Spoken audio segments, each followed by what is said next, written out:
¿Se ve o no se ve? Sí, Sí, se ve. se ve. Se ve. Entonces, empezamos con el modelo de referencia OSI.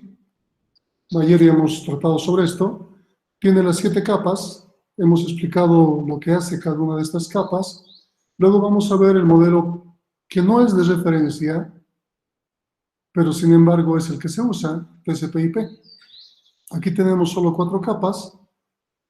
La capa de aplicación tiene que ver con las 3 capas de OSI, sesión, presentación y aplicación. La capa de transporte obviamente hace lo mismo. La capa de Internet busca caminos para ir de un punto a otro. Sin embargo, aquí hay una ligera variación en la arquitectura de capas. La capa de transporte ejecuta algunas tareas de la capa de enlace, que aquí no aparece. Entonces, justamente por hacer desaparecer capas, aquí podemos ver la comparativa, en TCP/IP, vamos a reducirla más. La capa de transporte realiza cosas de la capa de enlace que no existen. Entonces, transporte ha asumido muchas cosas de la capa de enlace, en el caso del TCP/IP. Cuando llevemos la materia, vamos a llevar, ya les había dicho, la capa física, la capa de enlace desde el punto de vista OSI, y vamos a repetir en la capa de transporte las cosas que ha asumido. Transporte de enlace. ¿Está bien?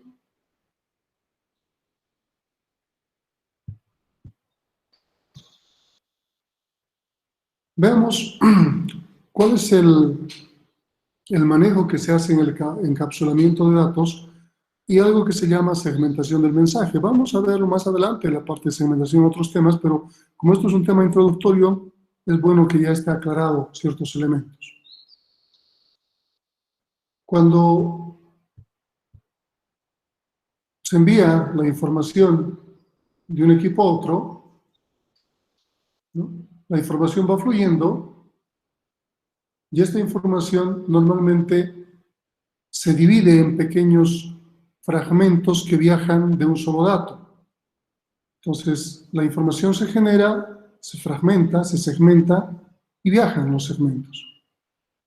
Ahora, tenemos varias conexiones al mismo tiempo en nuestra máquina debido a la multiprogramación. Podemos estar teniendo abierto el Meet en este momento para ustedes y pueden estar con el Google por detrás o bajando un video o haciendo cualquier cosa. Tienen múltiples aplicaciones.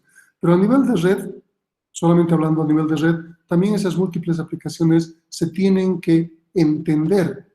Por un lado, si tuviésemos una sola comunicación con un solo servidor, vamos a manejar nuestros datos, se van a segmentar y van a viajar sin ningún problema. Pero ¿qué ocurre si tenemos muchas aplicaciones abiertas con diversos servidores? Estos segmentos que van a ir viajando no tienen que confundirse. Entonces, aquí se habla de algo que se llama multiplexación. Fíjense ahora, tenemos 2 orígenes de mensajes y que están pintados de diferentes colores. Igual, estos están segmentados, pero salen por un mismo canal, en este caso al mismo servidor. Pero podría ser de una misma máquina a diversos servidores. Entonces, cada uno de los paquetitos va a tener algún tipo de, en este momento podríamos decir una diferenciación, un color que va a diferenciar que una información es diferente de la otra, aunque llegue al mismo servidor o aunque parta de la misma máquina. A eso le llamamos multiplexación. Y vamos a trabajar con esto en el tema 5 y tema 6, respectivamente. ¿Está bien? Fíjense cómo, de alguna manera, se tiene que buscar un orden en esta segmentación para que los paquetes lleguen en algún orden establecido o se puedan reordenar en el destino. Aparte del orden que se tiene que establecer, también se tiene que identificar el origen. Si estos amarillos son de este usuario y estos naranjas son de este usuario. Entonces, el servidor va a recibir información a montón o el equipo va a despachar información a montón y tiene que tener un orden y tiene que tener una forma de diferenciarlos para que se pueda entender en el otro extremo. ¿Está bien? Cuando hablamos de la encapsulación, les he mostrado que cada una de las capas va añadiendo o va quitando elementos. En esta añadidura o reducción de elementos se ejecutan diferentes funciones. Por ejemplo, A nivel de capa de física, la capa más baja, estamos hablando de bits. Son bits los que viajan. Cuando subimos a una capa de enlace, lo que hacemos es identificar cada uno de los bits, qué cosa es qué, dónde empieza algo, dónde termina algo, y de ahí vamos a identificar las tramas Ethernet, por ejemplo, donde tenemos un encabezado y tenemos una cola. Y dentro de eso, todo esto se considera dato. No se entiende más. Se pasa a otra capa, se ha quitado la cabecera y la cola de la trama Ethernet y ahora se tiene un encabezado de la red y todo lo demás está encapsulado. Se pasa a la capa de transporte y ahí tenemos el encabezado de transporte y los datos.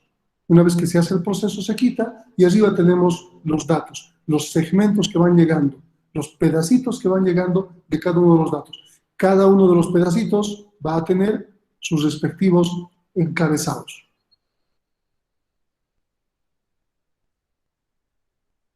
Bueno, esto ya hemos visto, repetimos simplemente, y tenemos algo que se genera en el lado servidor, son los datos, se encapsulan con una cabecera de transporte, esto se encapsula con una cabecera de red, y esto se encapsula con una cabecera y una cola de la trama Ethernet. Si es wireless, varía un poco. Esto viaja a nivel de bits y llega a un destino donde el cliente ahora tiene que desencapsular. Entonces llega la información, bits, estos bits se interpretan y se tiene la trama de Ethernet, se quita su cabecera y su cola, se tiene el datagrama, se quita el encabezado IP, se tiene el segmento, se quita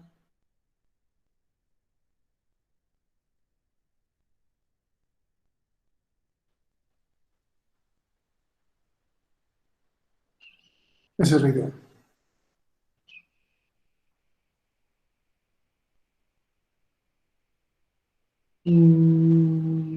Esto creo que ya no es parte de lo que vamos a hacer. Sí, todavía tenemos. Cuando hablamos de direcciones, de alguna manera que nos identifiquen cada uno de los elementos de los datos que van transcurriendo por las capas, podemos entender, por ejemplo, que a nivel físico tenemos bits y los bits se pueden identificar como señales como voltajes, por ejemplo, como cambios en los voltajes, se puede identificar como señales lumínicas, se puede identificar como ondas de radio, formas diversas de que podamos saber dónde empieza y dónde termina algo. Tenemos los bits de temporización y sincronización que nos van diciendo, mientras no se está mandando nada, se sigue mandando bits de temporización o sincronización, y cuando se empieza a transmitir la información, tenemos que tener algo que nos identifique que aquí empieza y algo que nos identifique aquí termina. En la parte de enlace de datos tenemos direcciones físicas, direcciones MAC de 48 bits hexadecimales. En la capa de red tenemos direcciones lógicas, que son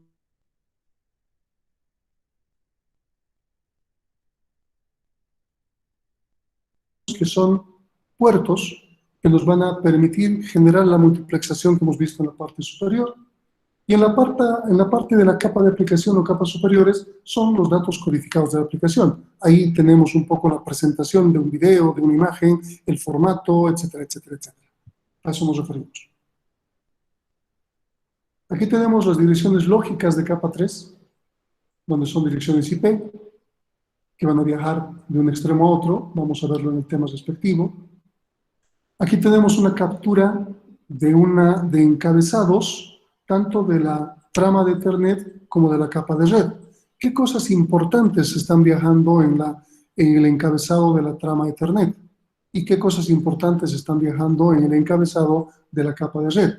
Por ejemplo, este equipo, la PC1, se va a comunicar con el servidor. Entonces, en el encabezado de la trama Ethernet, destino va a aparecer el destino, la dirección MAC de este servidor. y como origen la dirección MAC de la máquina PC1. En la capa de red vamos a ver como origen la 1.110 y como destino la 1.9.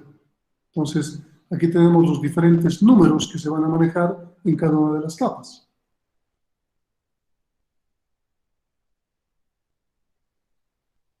¿Qué sucedería si esta PC1 no tiene que comunicarse con este servidor, sino con este servidor?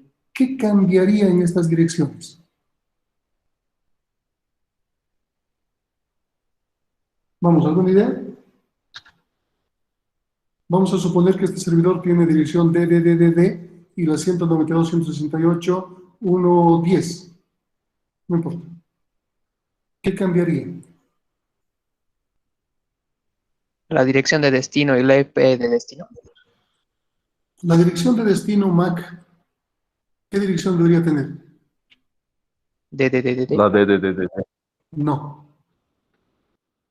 La dirección destino IP sí, tendría la 1.10, ok. Pero la dirección destino MAC no tendría DDDD. ¿Qué debería tener? El router. La ¿Por dirección, cuál va a MAC, pasar? la dirección MAC de este puerto, de router. ¿Por qué? Porque aquí diferenciamos lo que les había dicho ayer, ¿se acuerdan? Switching de routing. ¿El switching se hace con qué direcciones?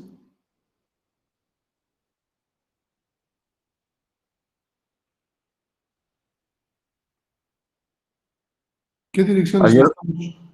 perdón, Inge, ayer avanzado todo esto. Ayer, anterior, no importa, o sea, es la clase anterior, ¿no? Ayer lo que hemos hecho es un repaso de la clase de anteayer, entonces esa es la idea. Y lo que estoy buscando es que en los repasos les introduzca más elementos, de alguna manera, que mejoren el conocimiento, y no solamente repetir cosas. Entonces, les había dicho que ya me he perdido. Estábamos hablando de las direcciones, ¿no? Entonces, switching tiene que ver con cierto tipo de direcciones. Routing tiene que ver con otro tipo de direcciones. Les he dicho que la materia se divide en switching y routing. Los 4 primeros capítulos que estamos empezando ahora, digamos, estamos con el tema 1, hoy día vamos a empezar con el tema 2, es switching. Y desde el tema 5 vamos a ver routing. Switching, los switches, ¿qué direcciones entienden? ¿Entienden direcciones IP?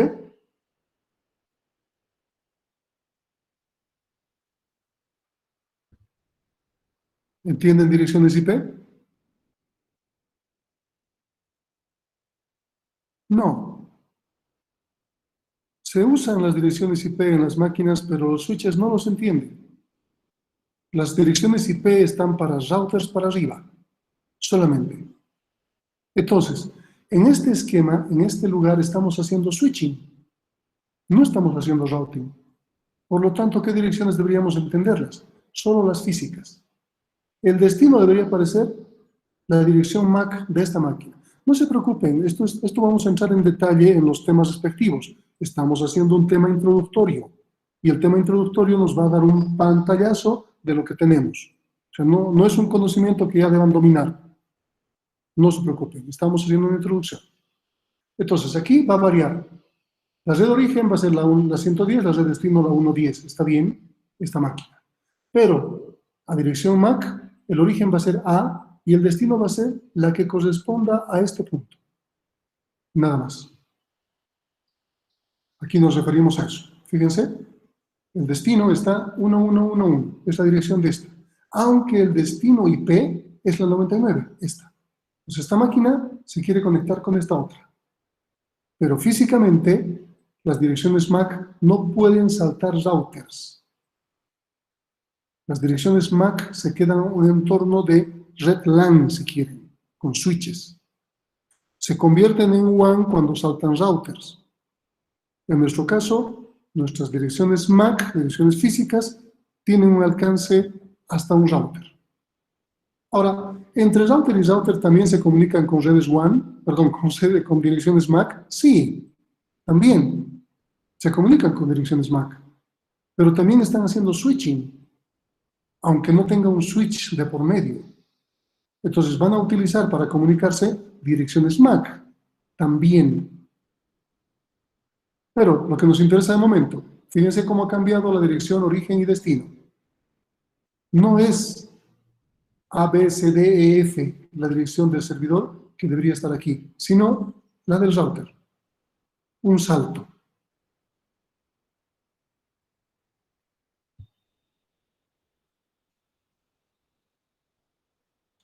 Entonces, fíjense cómo cambia las direcciones de capa 2 y de capa 3. L2 es capa 2, L3 es capa 3, L2 es capa de enlace, L3 es capa de red. ¿Bien? Entonces, la dirección de la máquina L2 está en verde, L3 está en morado. Direcciones IP, direcciones físicas. Fíjense que aquí ha manejado direcciones solo MAC. Aquí se maneja direcciones también solo MAC. Y aquí direcciones solo MAC. ¿Qué significa? Que las direcciones IP, como direcciones lógicas, nos sirven para identificar un equipo, pero no para comunicarlo. La comunicación siempre se hace con direcciones MAC. Y es lo que les decía cuando les hablaba de sus teléfonos. Sus teléfonos celulares tienen dos números, dos direcciones, si quieren. Una que es lógica, ¿cuál es esa? IP. La IP. No, no confundan. IP es web, es internet, nada que ver. Su teléfono. ¿Cuál es su dirección lógica?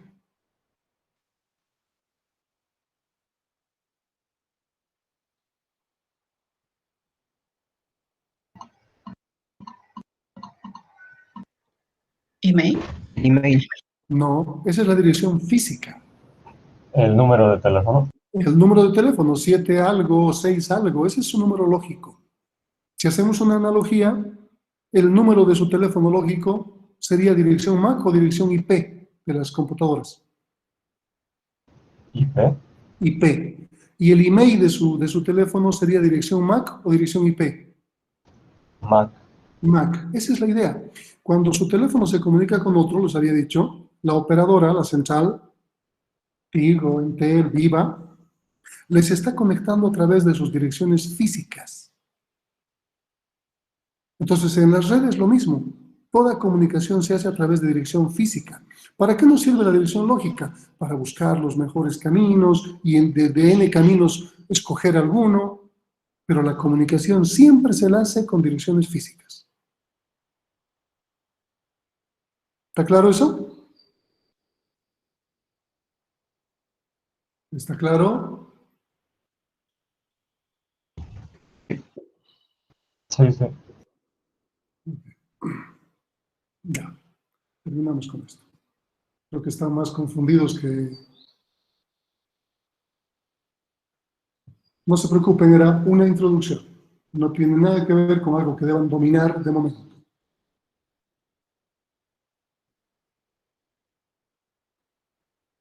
Esa introducción tiene que ver con el tema 1. Es todo lo que vamos a ver de manera general en la materia. Ahora empezamos con la primera capa, la capa más baja, la que transmite bits. Y nos referimos a la capa física. Antes de continuar, ¿alguna duda?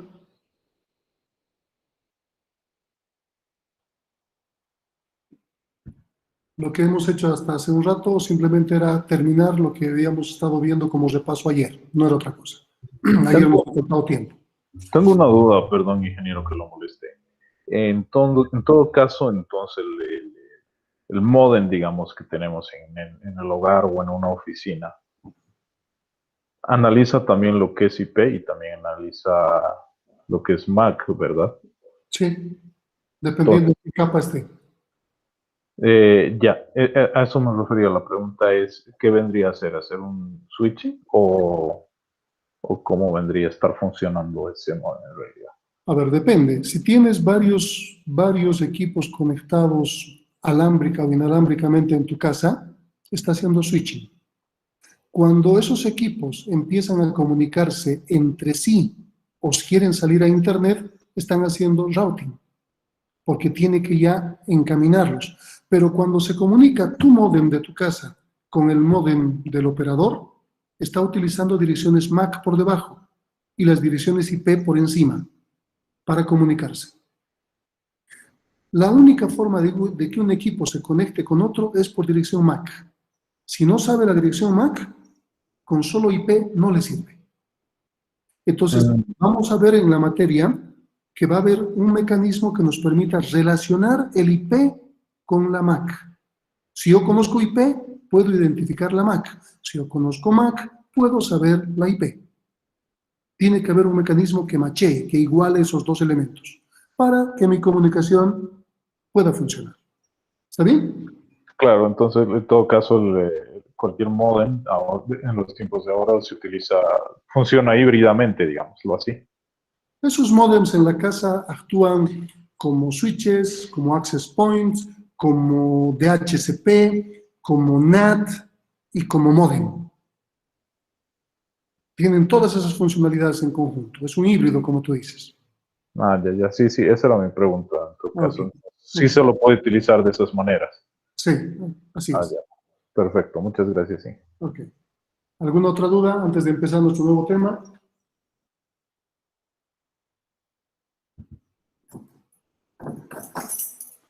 El día de mañana vamos a repasar solo el tema 2, la parte, lo que empecemos ahora, en este momento. Lo que hemos hecho antes de esto era el repaso de la clase de ayer que no ha terminado, simplemente eso, ¿no? Por si acaso. Para aquellos que están confundiendo un poco la parte de grupos y que deban obligatoriamente asistir a las 6 sesiones. No funciona así. Son 3 sesiones que tienen que asistir, lo que les toca. Y ahí debería estar el conocimiento completo. Simplemente es que en las otras 3 sesiones repasamos lo que se ha hecho en la sesión anterior. Entonces, o repaso o sesión, ambas van a tener grabación y la pueden ver. Si tienen tiempo, ven las dos. Si no tienen tiempo, solo ven una. Si no pueden ver ninguna y si pueden asistir, asisten a la de en línea y listo. Asunto arreglado. Entonces tienen la opción de video, la opción en línea y la opción en línea y video de ambos grupos. ¿Eso está claro? Sí, Inge, muchas gracias. Ok. Empezamos con la capa física. Ya les había dicho que la capa física es el elemento que nos conecta. No importa si es cable o si es inalámbrico. Es el único elemento de la arquitectura de capas, de las 4, de las 5, de las 7, no importa qué esquema manejemos. Nosotros vamos a manejar un esquema híbrido de 5, no se olviden. Bueno, en la práctica 6, porque dividimos la capa de enlace en 2, ¿no? Como les he explicado. Pero lo que se conecta físicamente siempre es la capa de abajo, la capa física, valga la redundancia. Los demás se conectan en forma lógica. Nuestro modelo de capas funciona de esa manera. Pero para entender un poco este concepto, vamos a empezar con elementos como las señales. No importa si las señales digitales o analógicas, representarlas se pueden manejar en varios dominios. Casi siempre se representa en función del tiempo. Casi todo tipo de señal se representa en función del tiempo. Un ciclo por segundo, o, no sé, una frecuencia en determinado tiempo. Se puede utilizar también otro tipo de representación, lo de frecuencias. El dominio del tiempo representa un valor instantáneo en un tiempo específico, por ejemplo el voltaje, tantos voltios. El dominio de la frecuencia va a expresar una aportación relativa de cada componente de frecuencia durante cierto intervalo de tiempo. Por ejemplo, aquí tenemos en relación del tiempo una señal sinusoidal y en relación de la frecuencia el ciclo que se genera de esa frecuencia con una amplitud X. Entonces, podríamos representar en términos de tiempo o de frecuencia la misma señal. Aquí la amplitud estamos viendo solamente de la parte positiva, no estamos viendo de la parte negativa. Si viésemos de la parte negativa, se vería hasta aquí abajo. ¿Se ve el puntero del ratón? Sí, Inge. Sí, Inge. Ok. A veces no se corta eso y cuando voy indicando cosas sobre la diapositiva, ustedes no van siguiendo. Si tuviésemos esta señal en función del tiempo, podría ser representada en esta otra. ¿Cuál es la idea? ¿Cuál es la idea si mezclamos ambas señales, etcétera? ¿Cuál es la idea de esta forma de representación?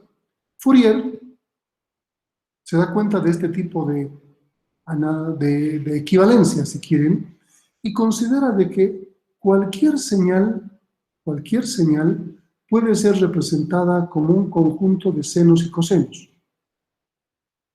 donde hay una frecuencia fundamental y tenemos algo que se llaman armónicos. No vamos a adentrarnos en la señal de Fourier. Lo que quiero que se entienda es que, por ejemplo, esta señal es digital. Esta para nosotros es una señal digital, donde tenemos 0 voltios para el 0 y 5 voltios para el 1. Pero, si nos ponemos a pensar, electrónicamente hablando, este es el tiempo. Vamos a suponer que hay milisegundo, o sea, por cada bit es un milisegundo, vamos a suponer eso. Entonces, el primer milisegundo tenemos 0 voltios, el segundo milisegundo tenemos 5 voltios. Ahora bien, entre la variación del 0 y el 1, ¿cuántos voltios tenemos? 5. Entre el 0 y el 1. O sea, entre la milésima 1 y la milésima 2, en ese intervalo. Uno solo. Fíjense que vamos subiendo el voltaje y no va a ser como esta onda cuadrada, difícilmente. Esto es ideal. ¿Cómo se vería realmente si llevamos la señal a un osciloscopio? ¿Cómo veríamos la subida de tensión hasta 5 voltios? Y luego, cuando estamos en 1, bajamos a 0, en el milisegundo 3. ¿Cómo se vería la bajada de 5 voltios a 0? ¿Se la vería de esta forma? No, se ve con medio piquitos. Exactamente, difícilmente. Empezaríamos por aquí y empezaríamos a marcar una subida. Luego aquí estaríamos un poco inestables, tampoco sería lineal, y empezaríamos a bajar un poco hacia este lado. Entonces, se utilizan una serie de filtros, elementos electrónicos que de alguna manera aplanen y conviertan esta señal en lo que queremos, pero con ciertas tolerancias, con ciertos porcentajes de pérdida, si quiere. Es muy complicado electrónicamente encontrar este tipo de señal. Esta es la señal ideal. Podemos utilizar una señal sinusoidal, por ejemplo, y si vamos añadiendo armónicos a nuestra señal fundamental, podemos lograr, por ejemplo, este tipo de onda, que se asemeja bastante a una señal digital. ¿No? ¿Qué significa? Podemos utilizar señales analógicas como portadoras de señales digitales. Vamos a transmitir señales digitales utilizando señales analógicas. Y la pregunta que hacía su compañero, un módem. ¿Qué hace un módem? Está utilizando una señal analógica para que dentro de la señal analógica podamos llevar señales digitales. Y existen diferentes tipos de modulación. Ahora bien, independientemente de que podamos representar señales de una u otra manera a través de Fourier, estos medios que vamos a utilizar para mandar nuestras señales digitales o analógicas tienen capacidades. Es decir, normalmente nos dan un medio con un ancho de banda específico. El ancho de banda es la capacidad, pero no significa que podamos utilizar todo el ancho de banda. ¿Por qué no podemos utilizar todo el ancho de banda?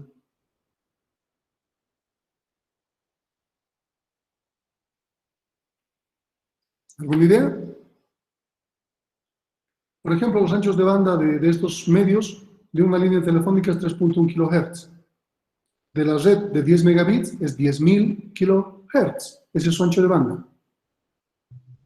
En parte es porque, bueno, el envío de datos a veces no es tan grande como para ocupar todo el ancho de banda, entonces sería innecesario, sería una pérdida.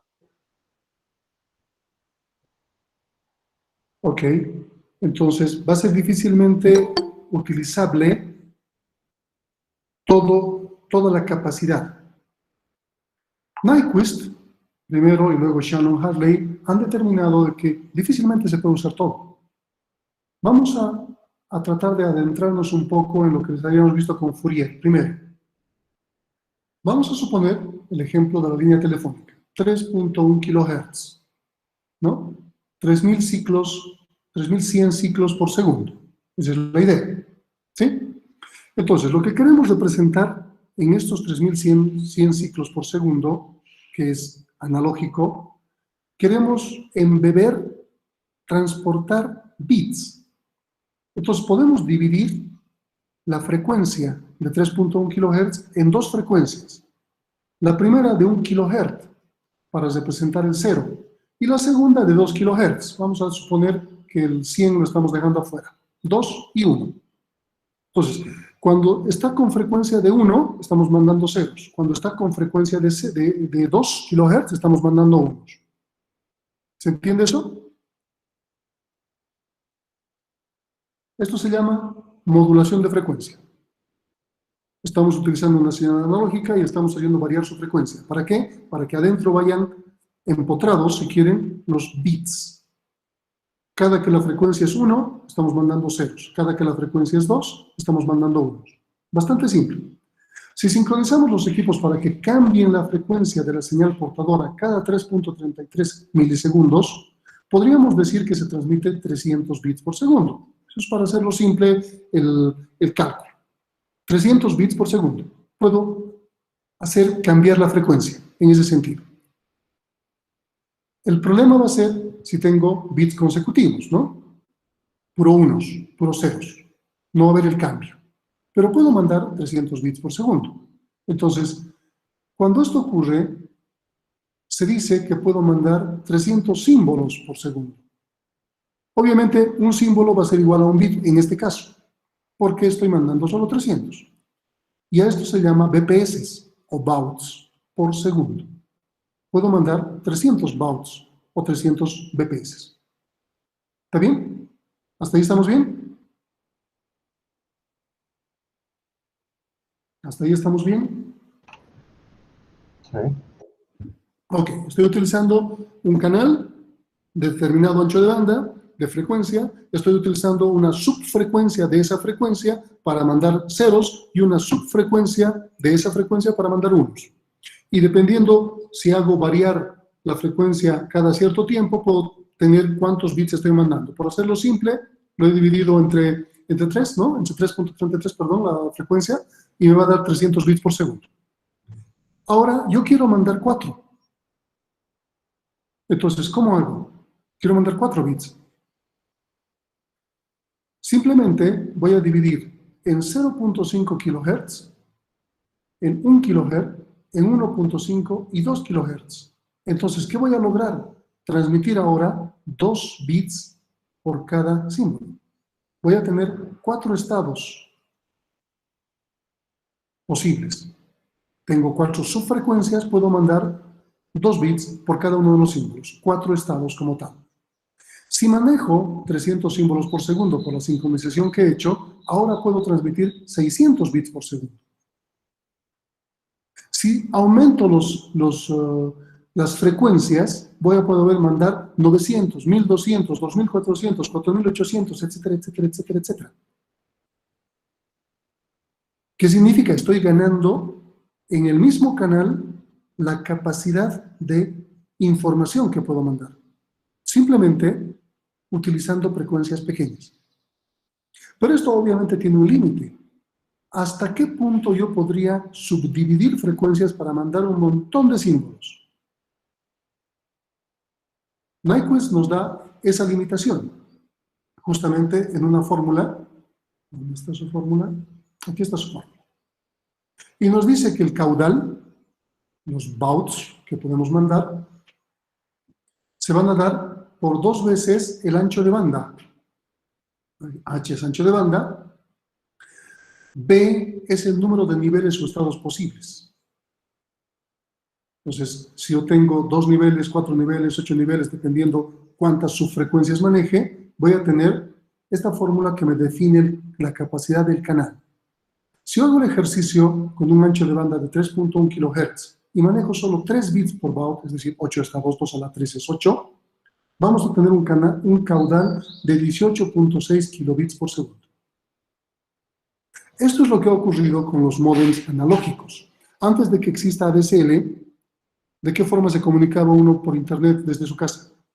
¿De qué forma se conectaba a Internet uno desde su casa? A través de cable de teléfono o módem. Ok, un módem analógico y un cable de teléfono. Actualmente la ADSL también utiliza cable telefónico, pero ha saltado un poco la barrera. El cable telefónico y un módem. Y lo que teníamos que hacer era tener una aplicación de una llamada remota por teléfono. Colocábamos el número de teléfono y el módem empezaba a hacer unos sonidos, unos chirridos, unas frecuencias que se estaba comunicando. Luego nos pedía el usuario la contraseña, colocábamos y habíamos establecido una comunicación telefónica desde nuestra computadora, a través de nuestra línea telefónica, con la computadora que estaba en Coptec, en Entel o donde sea. Entonces estábamos utilizando el cable telefónico de 3.1 kHz. Los módems, tal como les he dicho en esta parte de qué pasa si mando 2, qué pasa si mando 4, qué pasa si mando 8, los módems han ido creciendo en capacidad, analógicos de la época. Han empezado en, ¿cuál es el tamaño más pequeño? 9600. Luego han salido, 1200, 2400, 4800, 9600, 14.4, 33.3 y el último ha sido de 56 kbps. ¿Por qué no se ha podido crecer más? ¿Por qué el módem máximo ha tenido la capacidad de 56K? ¿Alguna participación al respecto? ¿Por qué se ha llegado hasta 56K en los módems de esa época?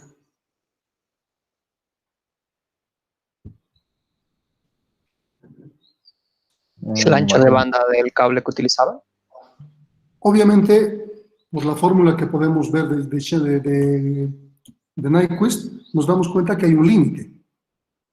El límite que se va a producir. Fíjense que el límite real no es 18, esto es un ejercicio. Más o menos el límite real está entre los 30 y tantos, digamos menos de 40, entre 30 y 40 kbps. Entonces, si ya teníamos un módem de 33, el siguiente módem lo han sacado de 56, no servía para nada hacer un módem de 100 kbps, porque la capacidad del cable no daba más en esa época. Era lo máximo que podíamos tener. Entonces el módem ha llegado a 56K y ahí ha muerto. Y todos nos podíamos comunicar con 40K, 45K si teníamos suerte. Existían programas que permitían duplicar la velocidad, el ancho de banda del Internet. Era una forma de comprimir la información en ambos extremos. Se han buscado diversos mecanismos, pero nuestro módem tenía una limitación, porque estaba usando el cable telefónico, dada esta ecuación, si quieren. Entonces, no se han fabricado módems de mayores velocidades, solo hasta 56 kbps. Lo que ha sucedido con ADSL es otra historia, porque ADSL ha empezado a utilizar los 3.1 kHz del teléfono, igualito, y los ha subdividido en datos y voz. Utiliza una subfrecuencia, vamos a suponer 1 kHz para voz, y utiliza los otros 2 kHz para datos. Y esos 2 kHz, que es una parte también de la frecuencia completa, utiliza unas formas combinadas de modulación que le permiten mandar más por el mismo cable. ¿Cuál es la capacidad máxima de una ADSL? ¿Cuánto puede mandar ahora?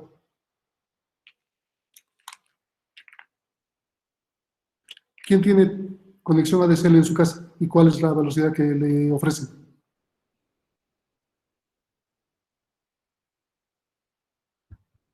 Antes me ofrecían 256 a mí. ¿Cuál es la capacidad máxima que ofrecen ahora? No estoy seguro, creo que sigue estando igual, 256 megas, creo que eran Por ADSL no deberían superar los 10. 10, sí, más o menos. 8 a 10 megas. ¿Por qué? Se ha llegado otra vez a la capacidad. No importa la modulación que están usando, otra vez han llegado al límite. Es por eso que ahora la mayoría de las empresas están cambiando a fibra óptica, porque la capacidad de la fibra óptica es muy alta frente a la del teléfono.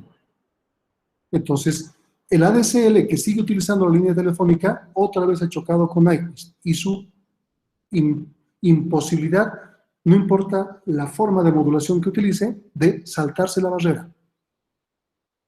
Se ha quedado estancado otra vez. Entonces, quien quiere tener más de 10 megas necesita fibra óptica. ¿Está claro? Shannon Hartley, por otro lado, considera de que, aparte de que el sistema tiene, el canal tiene una capacidad, hay una relación señal-ruido.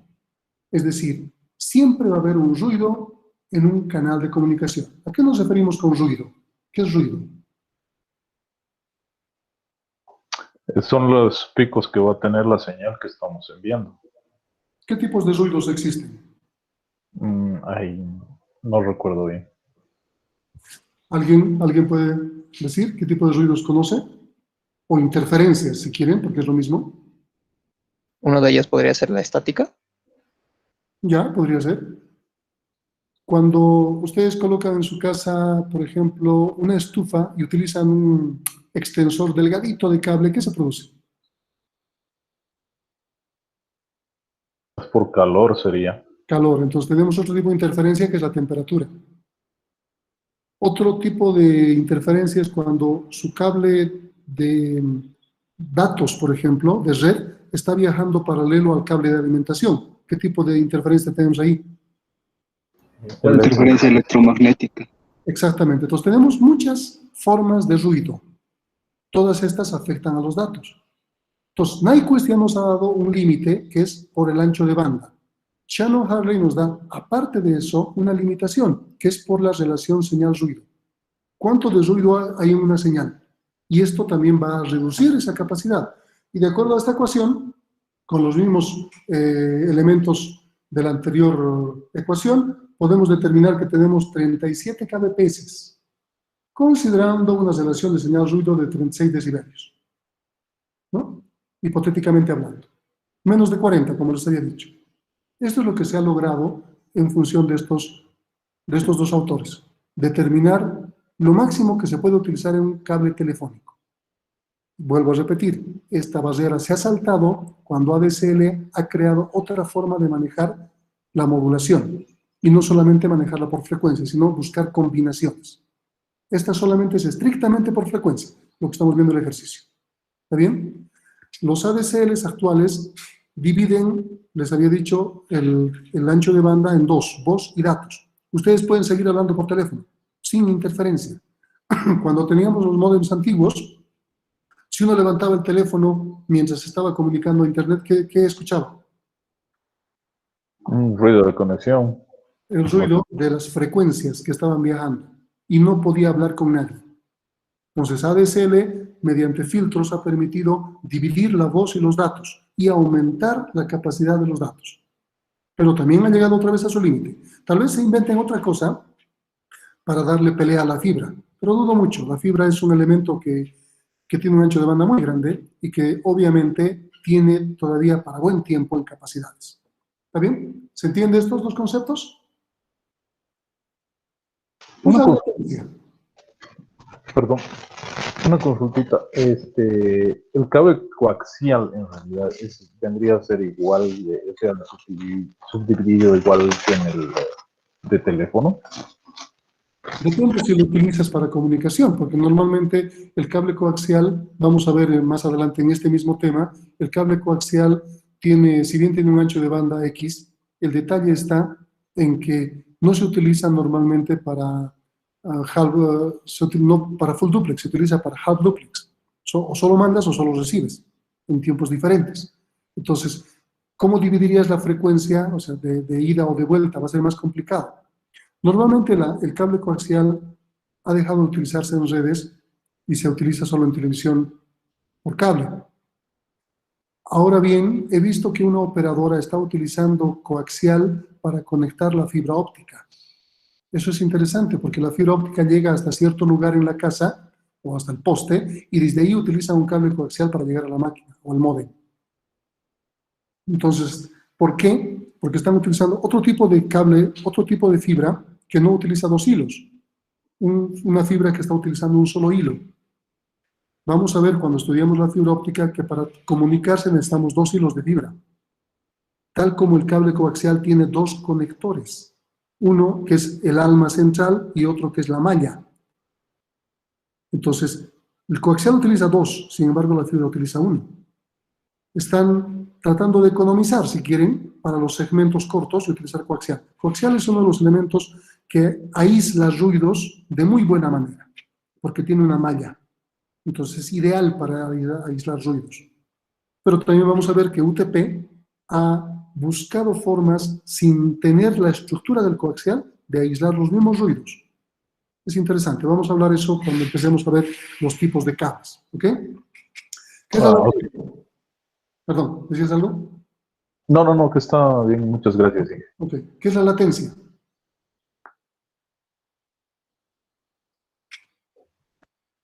El tiempo que tarda en viajar los datos de un lugar a otro. Ok. Una forma simple de entender la latencia es cuando hay una tormenta eléctrica y cae un rayo. ¿Qué es lo primero que percibimos? Lentitud. No. Cuando cae un rayo, ¿qué es lo primero que percibimos? Está lloviendo y cae un rayo en algún lado. ¿Qué percibimos? El ruido y La luz. La luz. ¿Cómo se llama eso? Relámpago. Están 56 y solamente uno o dos participan. ¿Qué sucede? Ok, recibimos la luz, el relámpago, y seguramente de acuerdo a la distancia, segundos después, el sonido, el trueno. Y podemos calcular fácilmente, multiplicando por 300 algo, a qué distancia ha caído, ¿verdad? Es fácil. Creo que ya es costumbre en mí, veo la luz del relámpago y empiezo a contar los segundos. Multiplico por 300 y digo, está lejos todavía. Da miedo cuando el tiempo entre la luz y el sonido es imperceptible, porque está sobre uno ya. ¿Sí o no?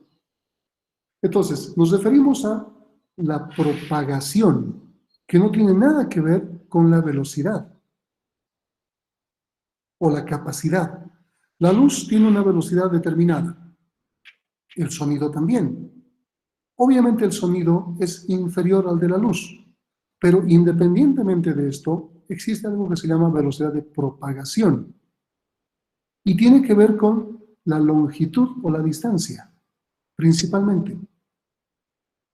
Cuanto más distancia tenga que recorrer, no importa si es velocidad de la luz, le va a tomar un tiempo. Es así que cualquier comunicación que el robot que está en Marte nos mande, no va a ser inmediatamente recibida. Va a tener una demora, porque aunque esté viajando a velocidad de la luz, no importa, existe una distancia. Pues la latencia tiene que ver con la velocidad de propagación y con la distancia. ¿Eso está claro? No la velocidad de canal. Puedo decir, mi fibra óptica transmite, no sé, a 10 gigabits por segundo. Mi cable UTP transmite a, no sé, 100 megabits por segundo. Y puedo hacer mi cálculo. Entonces, si mando mis datos, en 2 segundos voy a recibir 200 megabits. No es cierto. Si estoy lejos, en 2 segundos tal vez reciba los primeros 100 o tal vez 50 solamente. Por la velocidad de propagación y la distancia que tiene que recorrer. Por eso el ejemplo del rayo es útil para entender la diferencia. ¿Está claro? Sí.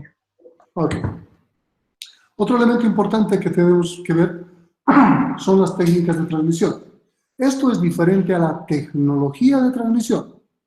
En tecnologías de transmisión teníamos broadcast y punto a punto, ¿se acuerdan? Esto es técnica de transmisión. Y aquí tenemos banda base y banda ancha. Y aquí está un poco la división que podemos hacer entre LAN y WAN también. Cuando hablamos de banda base, estamos haciendo una multiplexación por división de tiempo. Y cuando hablamos de banda ancha, estamos haciendo una multiplexación por división de frecuencia.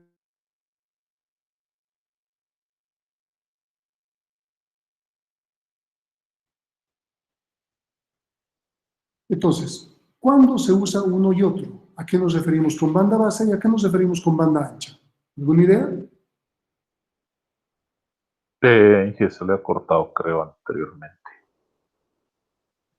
¿Cómo? Se le cortó Que se- que no se le escuchó esa parte, Inge. Ok, transmisión en banda base. Decimos, banda base se refiere a multiplexación por división de tiempo. Estamos dividiendo en tiempos la información que podamos mandar. Y multiplexación o transmisión en banda ancha tiene que ver con multiplexación por división de frecuencia. Estamos dividiendo en subfrecuencias la comunicación que tenemos que mandar. El ejemplo que hemos dado de Nyquist y Shannon tenían que ver con multiplexación por división de frecuencia. Hemos dividido frecuencias. ¿Cuál sería la idea o la diferencia entre transmisión en banda base y banda ancha? Inge, banda base transmite uno y el otro que quiera transmitir espera su turno, y banda ancha transmiten en el momento que quieran. ¿Ya? ¿Dónde utilizaríamos banda base y dónde utilizaríamos banda ancha? Banda base sería cuando solamente tenemos que enviar información o transmitirla nada más. No. Les he dicho que hay una relación entre LAN y WAN.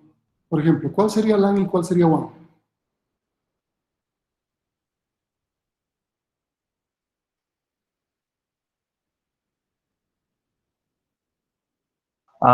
Ya. Vendría a ser la LAN, vendría a ser la banda base y WAN, banda ancha tendría que ser. Ok. En banda base, cuando son pocos equipos, una LAN por ejemplo, no necesitamos dividir el canal en pequeñas frecuencias para que todos lo usen al mismo tiempo. Podemos darle tiempos a cada uno y que utilice todo el canal. Eso es multiplicación por división de tiempo. Pero cuando es banda ancha, cuando es WAN, ya necesitamos múltiples comunicaciones entre las LAN. Entonces ahí no podemos darnos el lujo de tener tiempos o turnos. Lo que hacemos es dividir la frecuencia en subfrecuencias y cada subfrecuencia la va utilizando una de las LAN para comunicarse con las otras y formar la WAN. ¿Se entiende? Entonces es diferente. Si hacemos una analogía con una tubería de agua que nos llega de distribución de CEMAP a nuestras casas, banda base vendría a ser que vamos a suponer que la matriz de agua que pasa por la calle tiene 1 metro de diámetro, el tubo, ¿ok? Sería ideal, pero vamos a suponerlo. Multiplicación por división de tiempo sería, nosotros recibimos durante 1 minuto el caudal que pasa por esa tubería de 1 metro. Y nuestro vecino el siguiente minuto, el otro vecino el siguiente minuto. Podríamos llenar una piscina en ese minuto, porque recibimos mucha agua. Eso sería multiplicación por división de tiempo. ¿Cómo sería el mismo ejemplo ahora con banda ancha, multiplicación por división de frecuencia? En las divisiones, se hacen divisiones y a cada uno se reparte al mismo tiempo el mismo caudal. Es lo que sucede en nuestras casas. De la matriz se generan derivaciones y nos llega por un tubito de 1 pulgada, 3/4 de pulgada, pero todo el tiempo, en teoría. Entonces podemos abrir la llave y siempre vamos a tener agua, pero para llenar la misma piscina necesitaríamos mucho más tiempo. ¿Se entiende la diferencia? ¿Se entiende la diferencia? Sí, Ok, no están nada participativos. Hay 2 o 3 personas que están hablando nada más. Sergio, estás con cámara. Eso le quita el ancho de banda a la comunicación. No se olviden que las cámaras tienen que desactivarlas. Perdón. Sergio, también tienes que cambiar, poner foto. No te olvides de eso. La siguiente semana, cuando migren los datos después del examen de mesa, yo voy a empezar a depurar. Todos tienen que estar con cuentas institucionales, nombres completos y fotos. No se olviden de eso. ¿Está bien? ¿Dudas? Está bien, Inge. ¿Preguntas?